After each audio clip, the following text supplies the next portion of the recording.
I was waiting on somebody coming to fix my boiler there, so they said 4 hours, so I managed to get out for 5 minutes to pick up, get the doctor to arrange my prescription, and I came back and he wasn't that long, so that was a good thing.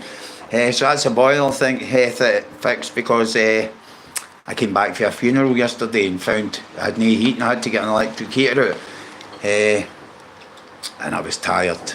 Emotionally tired, you know. I don't drink, and it was a beautiful send-off, you know, and I'm full of gratitude today because I'm present to be able to do things like that today, you know, to be able to go and, you know, buy a suit, you know, buy nice stuff, to be able to sit there and you know, pay my respects to people in the proper manner, because I never done that. In the madness, I never done that, you know. Nobody really mattered to me, and I'm going to be truthful, but that graveyard's the first time I've been at that graveyard since I buried my sister there, and I've got my granny and my granda and my dad and my mum are there, and I've never been to their graveside, because I can't really deal with it. I'm still working towards that, you know, so it felt a bit weird,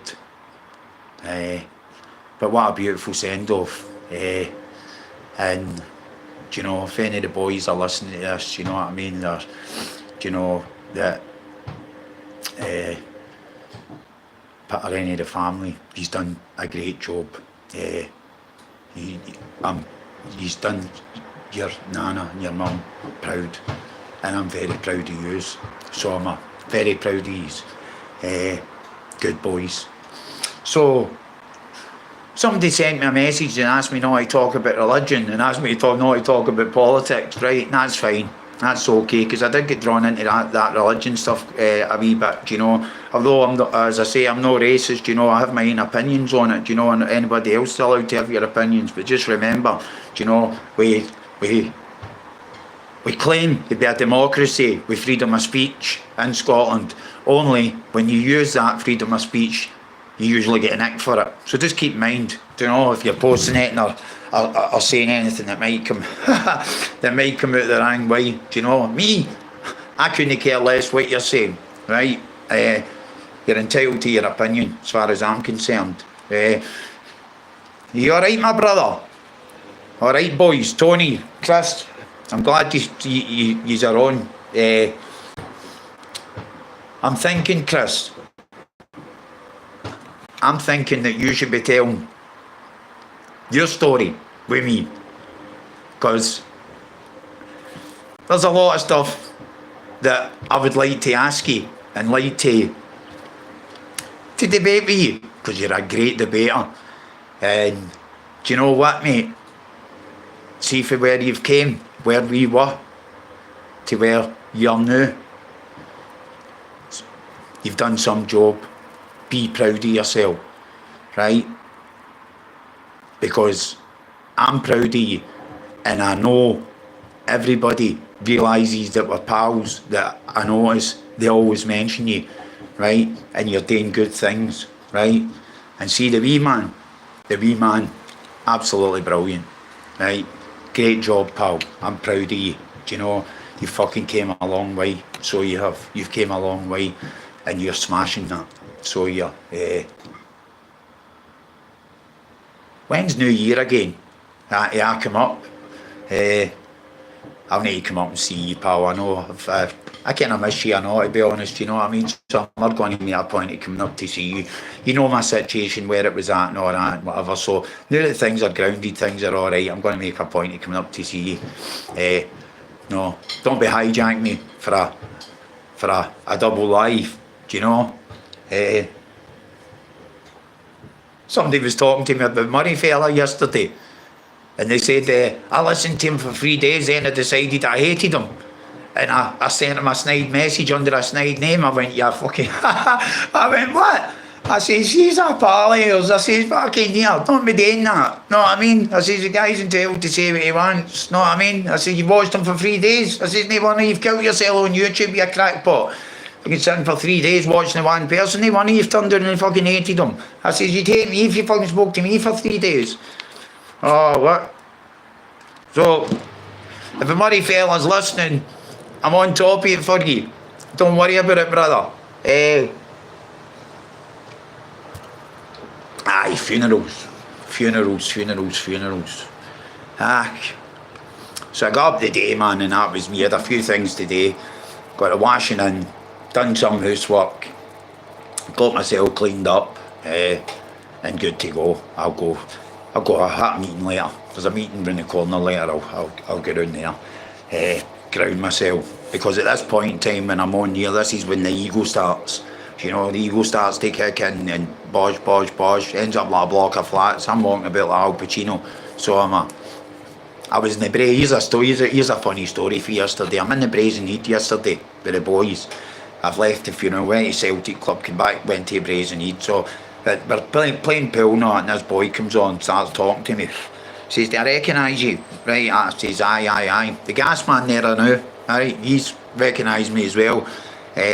I recognise you now. So I'm chatting away to him. And he says to me, I bet you get honours of people stopping you and asking you for 40s and that, man. You must just get fed up and tell them to fuck off. I went, no. I says, no. I says, if somebody asked her for a 40 with me, I says, do you know I would do it? They went, can I get one with you? Right? So he stood for 10 minutes sounding mute. So he is. Aye, no, wondering whether I would probably kick half with him. Know what I mean? But as I say, you know, I don't think you need to kick half with lemonade and lime. Do you know what I mean? Is that you alright, brother? Who else we got? Barbecue in London. Does that say? No, afternoon, Gerry. I wasn't even looking at the time. I still thought we were just going to kind of leave in the morning, get into the afternoon.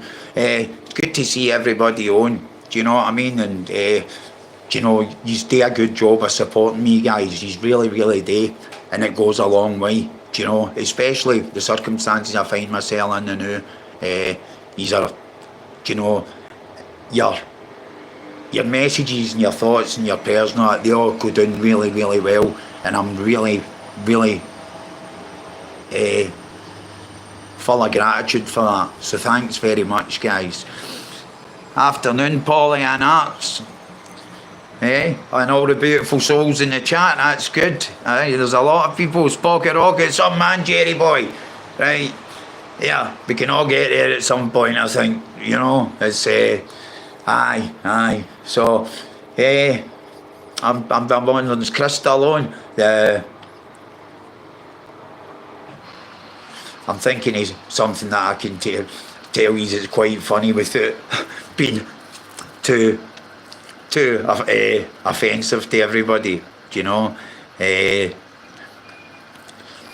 Catherine, afternoon then. Postal mobs are in the house. How in Postal mob are in the house. Big Beanie's got a channel, man, if you want to subscribe to it. It's Beanie 2.0. And he's getting his wee channel up and running. So he is. So aye. Anybody get any suggestions for a convo? We'll have a conversation. Anybody any suggestions? Stick a suggestion up, we'll talk about it. Try and stay away from race stuff and politics. Anything else? Questions about prison, questions about recovery, questions about my life in general. Do you know, I'm an open book these days, guys. So anything you want to ask me, if there's something that you think that you want to know about me, do you know, fair's fair, I'll take on board. No. And if there's anything's wrong, say that as well, and I'll take that on board. I don't have a problem with that, right? No, everybody agrees. It doesn't still. Yeah, Si, you want to talk about the British government? Right. Okay. Right. How do I deal with loneliness? That's a good one, right? And I'm going to comment on that. Before I came into recovery, I isolated myself at my other house. So I broke up with my missus, went to my own house, thinking I was a tough guy, right? I've spent 20 years in prison, 23 years in prison, man, fuck's sake, this is a cakewalk, blah, blah, blah. It took me 2 days to realise that I was getting broke. I didn't know how to live. I didn't know how to do messages. I didn't know how to do anything, right? I was just a scared big guy, right, sitting on my own. And then I've decided to isolate myself. The minute I isolated myself, right, things went even deeper. And I ended up on the white, using that quite heavily to start halfway, then sporadically, and then the green stuff started with that, and thought that would calm my head, and found myself in a black bubble of loneliness that I couldn't get out of. And I think I picked up psychosis at that point, because I was out in my hallway, and this is the God's honest truth, right? Whether this happened or no, I was in a psychosis or whatever, and I looked across the landing, right? And this was right at the end of isolating myself when I asked for help. And I looked across my hallway, and my toilet door opened. I watched the horn going down and the door opening, and it's opened to a wee toilet where I walk in shower, so it hits the pan, the door stops where the pan starts. And I'm standing looking. Now, usually, if I seen anything like that, I'd freak out. So I would, I'm not into stuff like that. And something made me walk into the toilet. And see, when I walked into the toilet, I got a good feeling, as if somebody had wrapped their arms in me and told me it was going to be all right. Now, as I say, I don't know if I imagined that or whatever, but I didn't imagine that feeling. I felt as if somebody was telling me I was going to be all right. And the next morning, I asked for help. So I did, to get away from the loneliness. To get out of loneliness, you need to connect with other people. Communication's the key. So it is. See, your phone's...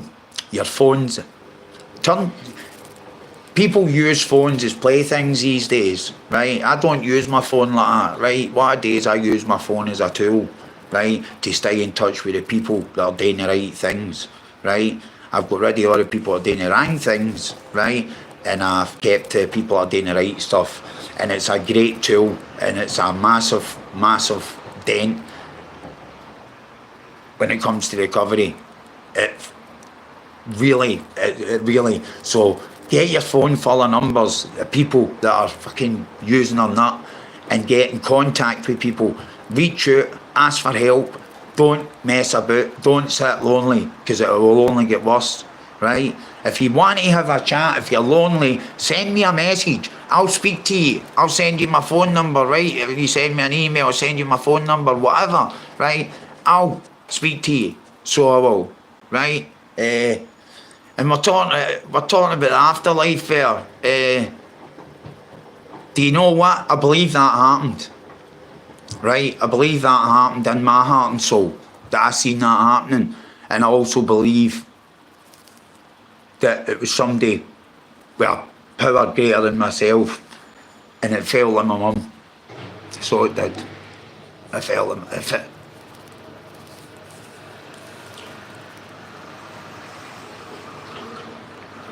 That's what it felt like. And I'm here today alive. And I'm dead grateful. I don't know what happened. What I do know is that you don't get better on your own. Sorry about that, I mean, that just hurt me there when I mentioned that my mum. Sorry guys, it's fuck. Oh man. That's something that I'm dealing with as well. Keith, it's not good. One thing I will say, if we want to talk about ghost, God, reincarnation, whatever it is, what I've went through in my life, I shouldn't be here. Somebody died to save my life, selflessly donated an organ to me, a liver, and saved my life. And I've been a wee bit disrespectful on top of that, you know, and I get a bit guilty about it. These days, I try and look at it like I need to take care of that, and that guy's memory. I need to take care of that, do you know? But as I say, I shouldn't be here, and I didn't get here on my own steam. I wasn't looking after myself. Somebody else has been looking after me, and I believe that because, do you know, you've heard probably part of most of my story, do you know, but you've not heard about the bouts of sepsis, do you know, you've not heard about, do you know, a couple of years ago I was stabbed 14 times, do you know what I mean? I've been shot at, do you know, I've been seriously unwell with my liver failing, amongst many other things. And I'm still here today with you guys. I would like to think I'm here for a reason, so I would.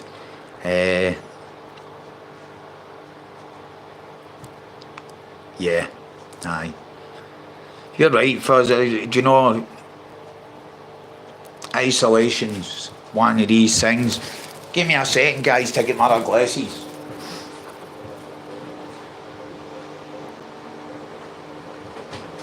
I'm sitting here trying to read fees, man, and it's just not happening, so let's move it up here. Let's move in with the hard gear, right? Right, let's see, maybe like now here. Forza 1986, does it feel isolation only makes you more lonely? 13 years. Congratulations, you're doing a sterling job.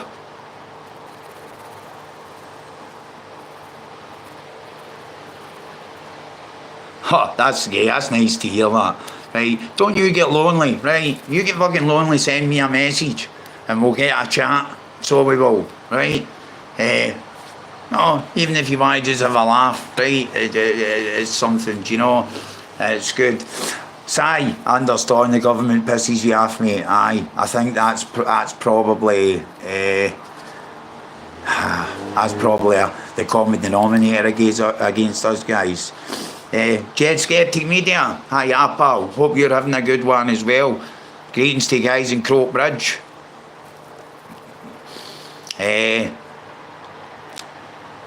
All you souls in the chat. Cumbernauld mob. Aye. What's it called? It's called Cumbernauld. Yeah, I could tell you a story about the last time I was in Cumbernauld. I ended up in serious trouble with the cops many years ago. Do you know? Charged with a robbery and then attempting to my two co-accused and I went in there a bit of a thing, mate. So Cumbernauld, I've been through it, diving through it with my missus a couple of times, and I lived up in steps through it a couple of times. A few good boys for Cumbernauld. I've came a few good boys in prison that sort of Cumbernauld mob. Good. Catherine. Postal mob. Right. Oh, something to you. Can't you do that? You start putting fucking things up and I start touching buttons. Right. You got a good one, Roddy. Right. Yeah, you can tell me that one. Man, send me a message when you're ready. Right. But listen, now that we're talking about this, I'm going to tell you something. Right. Now that we're talking about this. Right, years and years ago, right, I'm talking when I'm about 17 maybe, we meet these lassies and they asked us to go to the Red Road, up to the Red Road with them. So me, my two pals, I've went with them and we've not ended up in the flats, we've ended up in a house. Now as I walked into the house, do you know you get that deja vu stuff? And I had that, but it was like a dog flying for me and attacked me, right? And it kind of spooked us. And see, when I went into the house, it looked like the dog that had done that. So I said to my pal, listen, make sure that dog doesn't get near me. I started into a panic, right? He's when it's cool, and the dog was cool. But what's happened is that somebody suggested that we use a Ouija board. So we get this Ouija board out. It's about 10 o'clock at night. Shuts the curtains. Starts messing about with this Ouija board. Now I don't know what happened. All I know is that I came to as if I'd been blacked out, and it was 8 o'clock the next morning, right? And I freaked out and bolted. I went back home, fell asleep, woke up at 6 o'clock, my two pals at the door. Everything all right. And I had this horrible feeling hanging on me, right? And the minute I went out with him, I seemed to spread it. We've ended up in my pal's house, sitting round his living room together, round his fire, right? All freaking out, scared to go home, right? It was as if there was a black blanket sitting on top of us, right? It was horrible, and it was scary, horrible. And I was starting to think that people would jump out on us on the way down out of lifts and all that. So we weren't going near the flats, we were staying in it. And his brother and his pal came, and they came into the house, and do you know what? They had nothing to do with doing this Ouija board, and that affected them as well, right? This feeling. And they ended up sitting. We sat there at 6 o'clock the following night, so we did. And then we decided we wanted to go to the cathedral. We opened the door, just civvy dressed. What's the problem? We've told him. He went, come in, sit in. So he sat us in this big room just with table chairs and a cross on the wall. He came down a few minutes later, and he was actually the priest. I thought he was a janitor of the building or something, but he was a priest. And he came down and he gave us a bollocking. Every one of us, he gave us a bollocking, right, about messing about with this type of stuff, right? He seemed to believe in it. The thing was is that he blessed us all. So he did, after it. And we went outside, and seeing we were outside, we started laughing and carrying on as if it never happened. Think we were tough guys again. Went for the last day and a half or so, we'd been sitting huddled around a fire, terrified, right? Now I don't know what happened that day, that night. But that was the end result of it. It was absolutely fucking horrible. And I would never, ever go near anything like that again. And I always get wound up at Tin Pail TV. Chris is always winding me up, shouting about get a Ouija board out, and we'll bring people back to the table and whatnot, you know. And we have a good laugh about it. But the fact is that they're scary as fuck, and I wouldn't advise you to do it. Not at all. In any way, shape or form. Don't get involved in it, guys.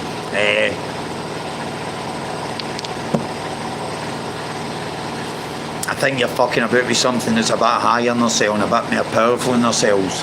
And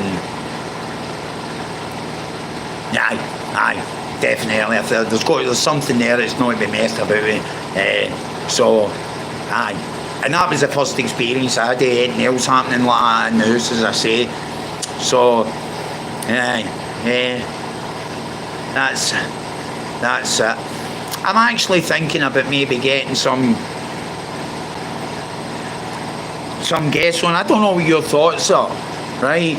But my personal thoughts is that we don't have enough females on this platform telling their stories and being able to get a chance to talk, get their side across, vent, do whatever they want. Do you know, we don't get a lot of that. We don't see couples on, right? We don't talk a lot about codependency and stuff like that. People that are struggling, people that need help, do you know. And I always think that the lassies seem to get do you know, the lassies seem to get second fiddle here, do you know, and I'm not up for that. So if there's any lassies that want to, right, comment or come on, you're as welcome as everybody else as far as I'm concerned, you know, because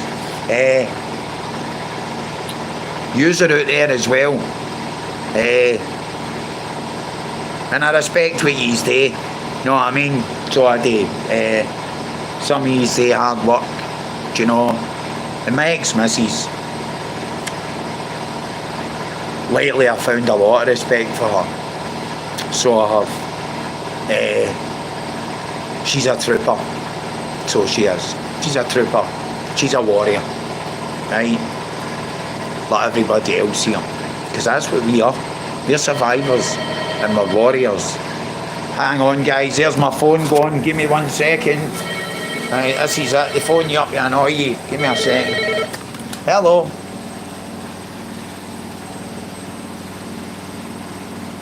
Right, tell him I woke him up. Right, okay. Okay, no bother. Bye-bye. Right, guys. That's somebody that I do a wee bit of work with. And they want me to take them out for something to eat. They've just arrived at the supported accommodation. And I'm just going to make sure that he's safe and he knows that he's supported here. So that's a climb for the day. Hey, I thought I'd lost my sweeties and I got my gas fixed there. Even the guy took the box off the gas. Look what's there. Right, I've been looking for them for 2 weeks. Like a bam, and I put them behind there when that was after last time. And the guy put it on in front of him and I forgot all about it. So there you go. Right, so I'm going to say cheerio to you now, guys. Thanks for listening, right? Anything I say, right? Sometimes I just talk fucking nonsense, right? And that's alright. We all can do that, right, at times. And we're allowed to do it. So we are. We're allowed to do it, right? So I'm going to say God bless you now. And I'll ensure that I've got more time for yous next time, right? Sending out my love and hugs, guys.